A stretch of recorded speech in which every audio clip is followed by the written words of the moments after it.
అయిన దేవుని వలన యేసుక్రీస్తులో ప్రేమింపబడుతున్నటువంటి రక్షణ మార్గము టీవీ వీక్షకులకు నా హృదయపూర్వకమైన వందనములు. ఈరోజు మీతో పంచుకోబోయేటటువంటి విషయం అభిషేకము ఆత్మాభిషేకము పార్ట్ 1గా ఈ భాగము మీరు ఆలోచించండి. రెండో భాగం తప్పనిసరిగా వీక్షించాలి. పార్ట్ 1 పార్ట్ 2గా దీన్ని మరి విభజించడం అనేది జరిగింది. మరి అరగంటలో 2 విషయాలు చెప్పాలంటే కష్టం కనుక అయితే మనము అభిషేకం అనే విషయానికి వస్తే, అభిషేకం చాలా ఇప్పుడు ఈ రోజుల్లో చాలా ఎక్కువగా వినబడుతున్నటువంటి మరి అది సువార్తగా అభిషేకం, తైలాభిషేకం అంటూ మరి పిలువబడుతూ ఉంది. అనేకులు మరి దానికి ఆకర్షితులవుతూ ఉన్నారు. కొన్ని సంఘాలలో ఇటువి చేయట్లేదు, కానీ కొందరైతే చేస్తూ ఉన్నారు. అయితే ఈ అభిషేకం, తైలాభిషేకం ఎలా వచ్చింది? అభిషేకం అంటే అర్థం ఏంటి? ఎక్కడి నుంచి ప్రారంభమైనది? ఈ అభిషేకం మనకి అవసరమా? ఈ అభిషేకం ఒకవేళ లేకపోతే ప్రమాదమా?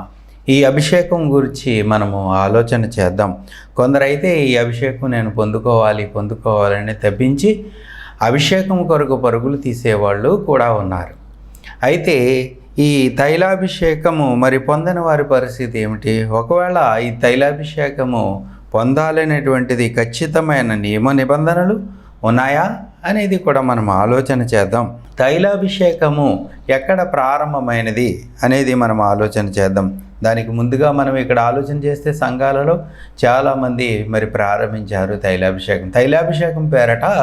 మరి ఇక్కడ మనకి దొరికే ఆయిల్ ఏదైతే ఉందో కోకోనట్ ఆయిల్, ఈ ఆయిల్ వ్యవసాయానికి ఉపయోగించేటువంటి స్ప్రేలతో మరి అది పిచికారీ చేస్తున్నట్టుగా, మందులు పిచికారీ చేస్తున్నట్టుగా ఆ భక్తుల మీద ఈ యొక్క తైలం లేక కోకోనట్ ఆయిల్ మరి స్ప్రే చేయటం అనేది జరుగుతుంది. ఆ ఆయిల్ పడుతూ ఉంటే నాకు అభిషేకం జరిగిపోయింది అనేటువంటి మరి ఏదో ఒక రకమైనటువంటి భ్రమ, అదే ఒక రకమైనటువంటి ఒక తృప్తి, తాత్కాలికమైనటువంటి తృప్తి కలగటం అనేది జరుగుతుంది. ఇది చాలామందిలో మరి అనేకులకు ఇది ప్రబలుతూ ఉంది. అయితే మరి ఈ తైలాభిషేకం పొందిన వారికి ఒకవేళ పొందితే అదేనా ఒకవేళ రక్షణ మనకి ఇంకా ఎక్కువ అవుతుందా? లేకపోతే ఈ రక్షణకు లేకపోతే ఈ తైలాభిషేకానికి అసలు అర్థం ఏముంది? అసలు తైలాభిషేకం ఎక్కడ ప్రారంభమైనది అని ఆలోచన చేస్తే, తైలాభిషేకము మొదట ఆదిలో మరి పరలోకములోనే ఉందని మనము గమనించవచ్చు.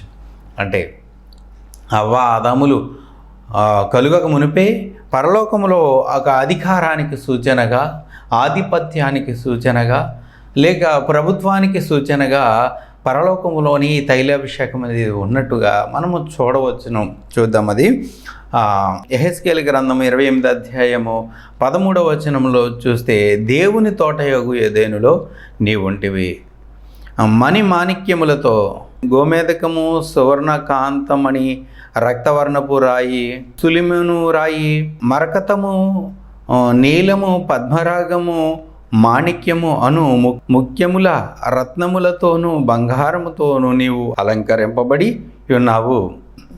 ఎన్నో రత్నాలతో, ఎన్నో మరి రాళ్లతో, రంగు రాళ్లతో మరి ఆనాడు మరి అలంకరింపబడినటువంటి ఒక దేవదూతను ఇక్కడ చూపిస్తూ ఉన్నాడు. రత్నములతోనూ బంగారముతోనూ నీవు అలంకరింపబడి ఉన్నావు. నీవు నియమింపబడిన దినమున పిల్లన గ్రోవి వాయించువారు నీకు సిద్ధమైరి. అభిషేకము నొందిన కెరూబువై ఒక ఆశ్రయముగా నీవు ఉంటివి. అంటే సాతానుగా ఆ దూత మారకమునుపు మరి అభిషేకము నొందిన ఒక కెరూబుగా, ఒక ఆశ్రయముగా, పరలోకములో ఒక ఆశ్రయముగా ఉన్నట్టుగా మనం చూడగలుగుతున్నాం. అంటే అభిషేకం, అవ్వ ఆదాములు ఏదోను తోట ఇవన్నీ ఏమి లేకమునిపే పరలోకములో ఒక అభిషేకం అనేది ప్రారంభమైనది. ఈ అభిషేకమును గూర్చి దేవుడు తన గ్రంథములో రాయించి ఉన్నాడు. ఆనాడు ఆధిపత్యానికి, అధికారమునకును, ప్రభుత్వమునకు సూచనగా అది ఆ సాతానుగా మారిపోయినటువంటి ఆ దూతకు ఆ ఆధిపత్యం ఇచ్చినట్టుగా ఆ అట్టి అధికారాలు ఆ యొక్క దూతకు ఉన్నట్టుగా మనము చూడగలుగుతూ ఉన్నాము. అభిషేకము నొందిన కెరూబువై అంటున్నాడు. అభిషేకము నొందావు నీవు, దేవుడే అభిషేకించాడు. అభిషేకము అనే విషయానికి వస్తూ ఉంటే ఇది మనకి ఇశ్రాయేల్లో ప్రయాణ కాలంలో ధర్మశాస్త్రం దేవుడు ఇస్తున్న ఆ సమయాలలో మరి అహరోనుకు అభిషేకం, అహరోను పొందినటువంటి అభిషేకాన్ని మనము చూడగలుగుతూ ఉన్నాము. అహరోను పొందినటువంటి అభిషేకం, అహరోను పొందినటువంటి అభిషేకము. సమూయేలు గ్రంథము, మొదటి సమూయేలు గ్రంథం 16వ అధ్యాయము. ఇది దావీదు యొక్క అభిషేకమును గురించి మనము చూస్తూ ఉన్నాము. 16వ అధ్యాయము 13వ వచనం, 16వ అధ్యాయము 13వ వచనం. ఇక్కడ చూస్తే మొదటి సమూయేలు 16వ అధ్యాయము 13వ వచనం. దావీదుకి చేసినటువంటి ఈ అభిషేకము మొట్టమొదట ఇశ్రాయేలు రాజు సౌలు రాజు, మొట్టమొదటి రాజు ఇశ్రాయేల్ రాజు సౌలు రాజు. ఈ సౌలు రాజుకి అభిషేకం జరిగింది. ఆధిపత్యము ఒక ప్రవక్త అభిషేకించిన తరువాత మరి ఆ అధికారం లేక రాజరికం అనేది ప్రారంభించటానికి అది ఒక సూచనగా ఈ అభిషేకం మనకి కనబడతా ఉంది. 16-13లో చూసినట్లయితే ఇక్కడ దావీదుకు వచ్చినటువంటి అభిషేకాన్ని మనం చూడగలిగితే, సమూయేలు తైలపు కొమ్మును తీసుకుని వాని సహోదరుల ఎదుట వానికి అభిషేకం చేసెను. నాట నుండి యెహోవా ఆత్మ దావీదు మీదకి బలముగా దిగివచ్చెను. ఆనాట నుండి అభిషేకం ఎప్పుడైతే పొందాడో రాజరికానికి దేవుడు సిద్ధపరచుకున్నట్లు, అధికారానికి దేవుడు సిద్ధపరచుకున్నట్లుగా మనము చూడగలుగుతున్నాం. ఇంకా మనము కీర్తనల గ్రంథము, దావీదు కీర్తనలలో దేవుడు దావీదు గురించే మరొక విషయాన్ని తెలియపరుస్తున్నాడు. 89వ అధ్యాయము 20వ వచనంలో చూస్తే, 89-20వ వచనంలో చూస్తే, నా సేవకుడైన దావీదుని నేను కనుగొని ఉన్నాను, నా పరిశుద్ధ తైలముతో అతన్ని అభిషేకించి ఉన్నాను. నా పరిశుద్ధ తైలముతో నేను అభిషేకించి ఉన్నాను. తైలాభిషేకము అనగానే ఈ తైలాభిషేకము ఒక కొమ్ములో ఉండేది. ఆ కొమ్ము వారు వాడేటువంటి ఆయిల్, లేకపోతే ఆ తైలము ఎలాంటిదనంటే ఒలివ ఆయిల్ అనేది వారు వాడినట్టుగా చూడగలుగుతున్నాం. ఒలివ నూనె, ఒలివ ఆయిల్ వారు వాడినట్టుగా మనం చూడగలుగుతూ ఉన్నాం. ఇంకా మొదటి రాజుల గ్రంథము 1వ అధ్యాయం 39వ వచనంలో చూస్తే ఇక్కడ మరి సొలొమోను రాజుకు చేసినటువంటి అభిషేకాన్ని మనం ఇక్కడ చూడగలుగుతాము. మరి రాజుగా నియమించినట్లుగా మనము యాజకుడైన సాదోకు గుడారములలో నుండి వచ్చి తైలపు కొమ్ము తెచ్చి సొలొమోనునకు అభిషేకం చేశాను. అప్పుడు వారు బాకా ఊదగా ప్రజలందరూ మా రాజు అనేటువంటిది వారు ప్రకటించారు. బాకా ఊదారు, ప్రజలందరూ ఏకమయ్యారు, మా రాజు అని చెప్పారు. కనుక అప్పటి నుంచి ఆయన రాజు అయినట్టుగా మనం చూడగలుగుతున్నాం. ఎవరు? సొలొమోను రాజు గారు. ఇలాగా మరి దావీదు ఒక తైలాభిషేకం చేయటం ద్వారా రాజు అయ్యాడు. అధికారం వచ్చింది, దేవుడు నియమించుకున్నాడు. ఈ వ్యక్తిని నేను ఏర్పరచుకుంటున్నాను, ఈ వ్యక్తి మీకు రాజు అని ఆ దేవుడు సూచించటం ఏంటంటే, ఒక ప్రవక్తను పంపించి ఆ ప్రవక్త మరి ఒక తైలం తీసుకుని అతన్ని అభిషేకించిన విధానాన్ని మనం చూడగలుగుతున్నాం. అభిషేకం వలన అతడు రాజు అవుతున్నాడు, ఆధిపత్యం వస్తుంది, అధికారం వస్తుంది, రాజరికానికి సూచనగా. ఇది పరలోకములో నియమించబడినటువంటి అధికార సూచనలు.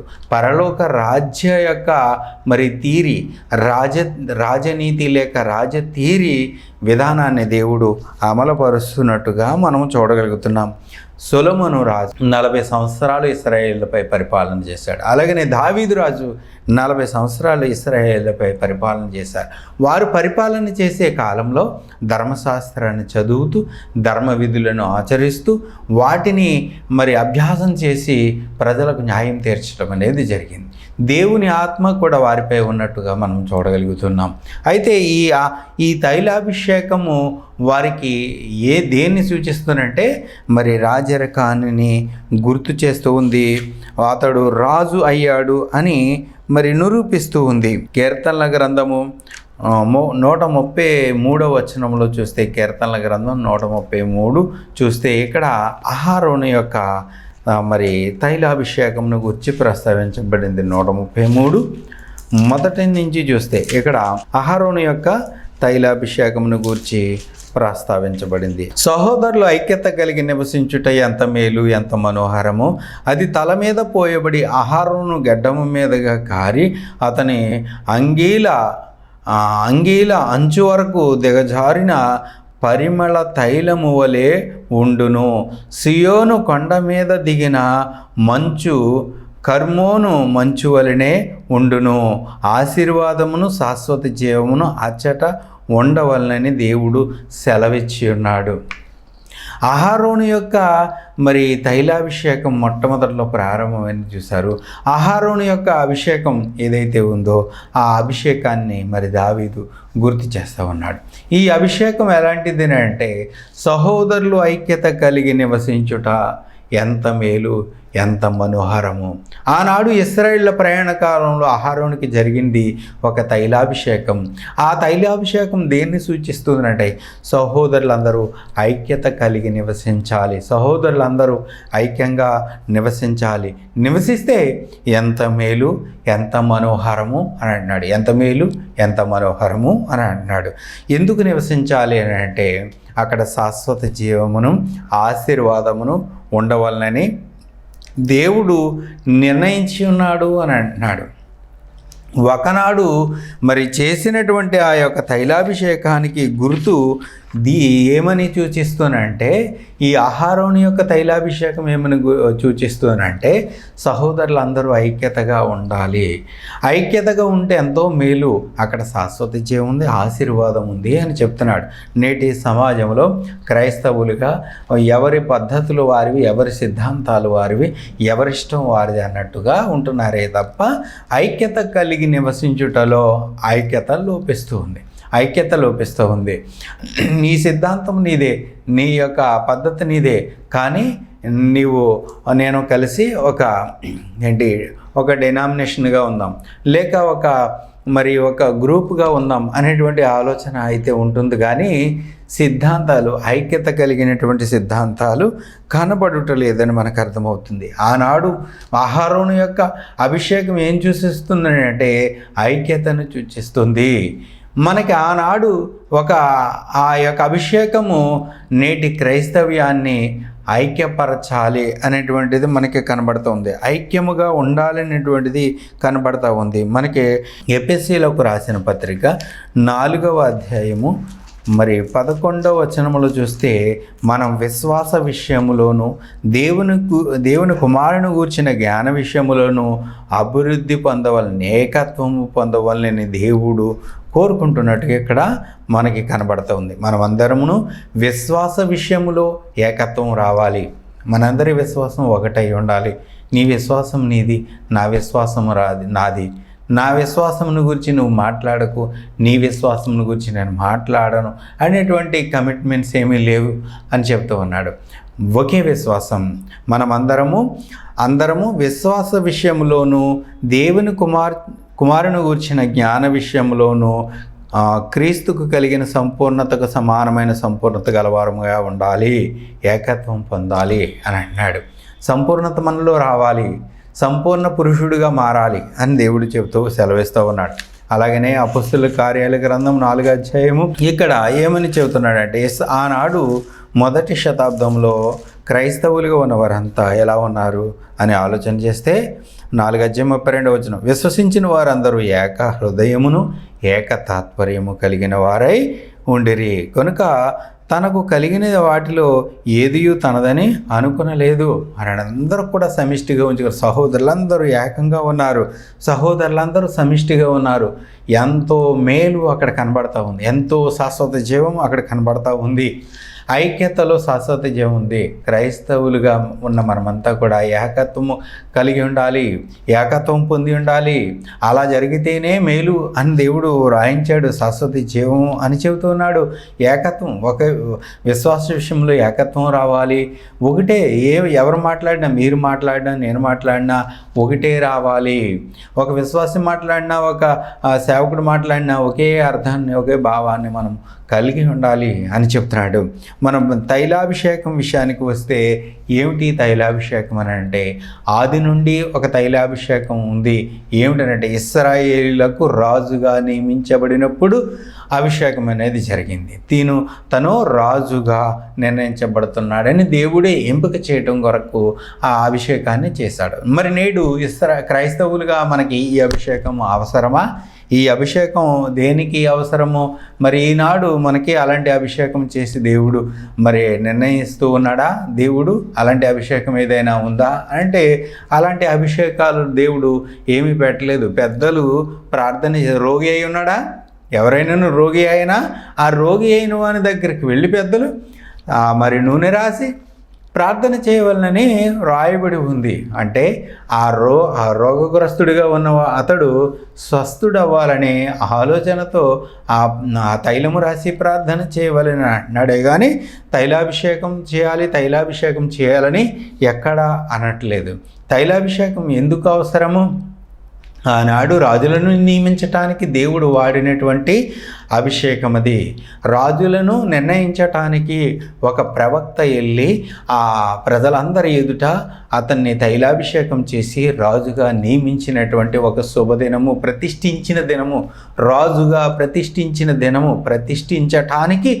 రాజుగా ప్రతిష్ఠించటానికి జరిగే కార్యమే ఈ తైలాభిషేకము. నేడు క్రైస్తవులుగా మనము కూడా రాజులమే అనవచ్చు. ఎలా అంటారా? మరి పేతురు రాసిన మొదటి పత్రిక 2వ అధ్యాయము 9వ వచనంలో చూస్తే, మీరు ఆశ్చర్యకరమైన తల వెలుగులోనికి పిలిచి వాని గుణాతిశయములను ప్రాచుర్యము చేయు నిమిత్తం ఏర్పరచబడిన వంశమును రాజులైన యాజక సమూహమై ఉన్నారు అని అంటున్నాడు. అంటే మనము రాజులము అని అంటున్నాడు. దేవుని రాజ్యము సమీపించుచున్నది అని అంటున్నాడు. మనం రాజులము, రాజ్యము సమీపించుచున్నది అని అంటున్నాడు. యోహాను గారు చూసినారు అంటున్నారు. ఏమంటున్నారు? పరలోక రాజ్యము సమీపించుచున్నదే, మారు మనసు పొందండి అంటే పరలోక రాజ్యములోనికి వచ్చిన మనమంతా కూడా రాజులముగా మనము కనబడతా ఉన్నాము. అయితే ఈ రాజరకానికి ఒక మరి అభిషేకం కావాలి. ఈ రాజరకానికి మనము రాజులముగా చూడండి, చదువుదాం. అది చదివితే అది మనకి రాజులము అని గుర్తు చేస్తూ ఉంది. మనము దేవుని గుణాతిశయములను ప్రచురం చేయడాన్ని చేయి నిమిత్తం ఏర్పరచబడిన వంశము రాజులైన యాజక సమూహమునై ఉన్నామని రాయబడి ఉంది. ఏర్పరచబడిన వంశము, రాజులైన యాజక సమూహం. అయితే మనం యాజకత్వము చేయవచ్చును. యాజకుడు అనడానికి అహరోనుకి తైలాభిషేకం జరిగింది, యాజకుడు అనడానికి. అలాగుననే రాజు అనడానికి తైలాభిషేకం జరిగింది, రాజరికానికి సూచనగా. మరి మనము కూడా రాజులముగాను యాజకులముగాను మనం కనబడతా ఉన్నాము. చూడండి 9 నుంచి చూస్తే, అయితే మీరు చీకటిలో నుండి ఆశ్చర్యకరమైన తన వెలుగులోనికి మిమ్మును పిలిచిన వాని గుణాతిశయములను ప్రచురం చేయు నిమిత్తము ఏర్పరచబడిన వంశమును రాజులైన యాజక సమూహము. అంటే మనము రాజులైన యాజక సమూహం. ఒక దావీదు రాజు, సొలొమోను రాజు, సౌలు రాజు, ఇలా రాజులు చాలామంది ఉన్నారు కదా. చాలామంది, అహస్వేరోషు రాజు, నెబుకద్నెజర్ రాజు, ఆ చక్రవర్తులు వాళ్ళు. అయితే ఇంకా ఈ రాజరికానికి సూచనగా ఆనాడు తైలాభిషేకం జరిగితే, మరి నేడు క్రైస్తవ సమాజానికి తైలాభిషేకం అవసరత ఏమిటి అనేది మనం ఆలోచన చేయాలి. తైలాభిషేకం అవసరత ఏంటి? మరి మనము రాజులమే అని ఉంది. అయితే 2వ భాగంలో అది చూద్దాం. మనకి ఏ అభిషేకం కావాలి? మనకి రాజులు అవటానికి మనము రాజులమే అని చెబుతూ ఉన్నాడు. మనకి ఏ అభిషేకం కావాలి? అది 2వ భాగంలో మనము ఈ యొక్క టాపిక్ని మనం ఆలోచన చేస్తే, తైలాభిషేకము, ఆత్మాభిషేకము పార్ట్ 1, పార్ట్ 2లుగా రెండు భాగాలుగా ఉంటుంది. కనుక ఈ 2వ భాగంలో మనకి క్రైస్తవులుగా మనకున్నటువంటి అభిషేకాన్ని ఏంటనేది మనం ఆలోచన చేద్దాం. మనకి ఏ అభిషేకం అవసరమైనది, ఆ అభిషేకాన్ని దేవుడు ఎలా చేశాడు, మనల్ని ఎలా నియమించుకున్నాడు, ఆత్మాభిషేకం మనకున్నదా? ఆత్మాభిషేకాన్ని ఎలా పొందాలి, ఆత్మాభిషేకము కలిగిన రాజులుగా మనము ఎలా అయ్యామో అన్నది 2వ భాగంలో చూద్దాం. దేవుడి పరిశుద్ధ వాక్యాన్ని దీవించి ఆశీర్వదించునుగాక. ప్రార్థన. పరమందరం అక్కడ తండ్రి, మీ పరిశుద్ధమైన ఘనమైన శ్రేష్టమైన నామమునకు వందనాలు. ఇదిగో తండ్రి నాయన, ఆ తైలాభిషేకము, ఆత్మాభిషేకం అనేటువంటి విషయాలపై ఆలోచించటానికి తండ్రి, మీ ప్రియులందరితో పంచుకోవడానికి ఈ విషయాలు మీ జీవగ్రంథంలో అనేక సంగతులు నాయన తెలియపరచుచుండగా నా తండ్రి నన్ను ఒక ప్రియుని గాను, ఒక స్నేహితుని గాను, ఒక సేవకుని గాను, ఒక దూతగా భావించి ఈ విషయాలు మంచి మనసుతో స్వీకరించటానికి మంచి మనస్సు అందరికీ దయచేయండి. క్రీస్తు యేసు నామములో విత్తబడిన వాక్యం అందరిలో ఫలింపచేయండి. క్రీస్తు యేసు నామములో ప్రతి అవసరత వినిచున్న ప్రతి ఒక్కరికి తీర్చమని క్రీస్తు యేసు నామములో ప్రార్థన అడిగి వేడుకొంచున్నాము కన్న తండ్రి. ఆమెన్. వందనాలు. సెలవు.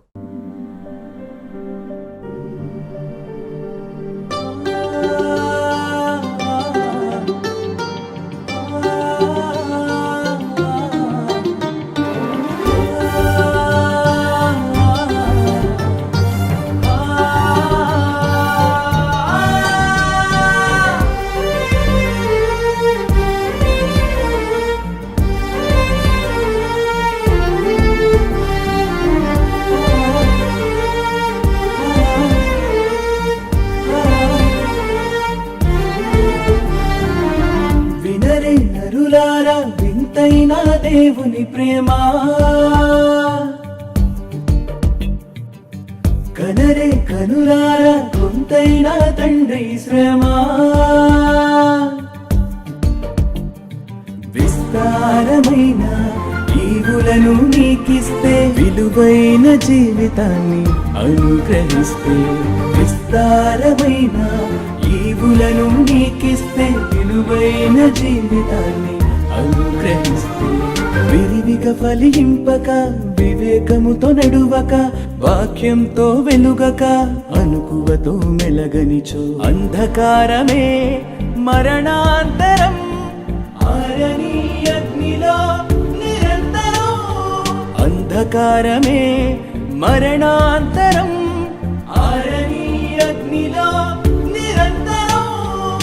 వినరే నరులారా వింతైన దేవుని ప్రేమ, కనరే కనులారా కొంతైన తండ్రి శ్రమ.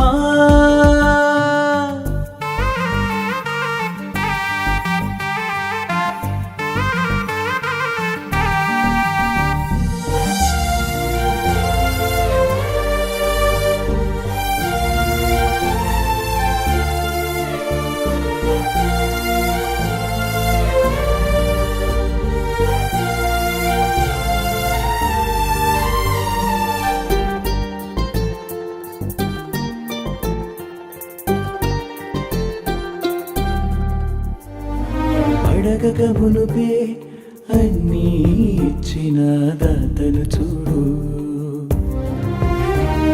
శూన్యములో సమస్తమును చేసిన సర్వోన్నతుని వేడు. నువ్వే కావాలని అనుకున్నాడు, తనకై బ్రతకాలని ఆశించాడు.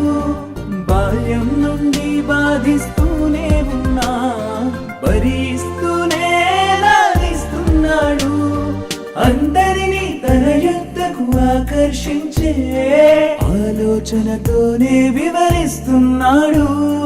కన్నవాణి కటాక్షమునకై విన్నదానిపై విశ్వాసము చనిచో అవిధేయులపై జల ప్రళయం కామాంధులలే కాల్చేసినవైన. వినరే నరులారా వింతైన దేవుని ప్రేమ, కనరే కనులారా కొంతైన తండ్రి శ్రమ. మా తండ్రి పరలోకముందున్నాడు. What a wonderful. నా తండ్రి అని చెప్పుకోవడానికి గర్వపడుతున్నాడు P D Sundarrao. Is my father. I love my father. నాకు కావలసింది నువ్వు ఆయనకు కావాలి. ఒక తండ్రిగా ఆయన మనస్సంతా నీ మీదే ఉంది. నిన్ను కోరుకుంటున్నాడు ఆయన. దేవుడు ప్రేమ అయి ఉన్నాడు. ఎంత ప్రేమ కొలవండి. ఆయన ప్రేమ ఎంతుంది? ఎంతుంది.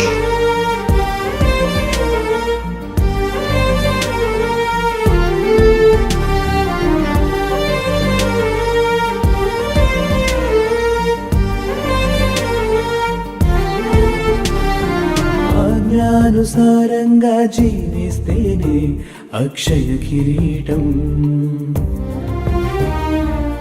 అందుకై ప్రవక్తలను జ్ఞానులను పంపి ప్రకటింపజేయడం.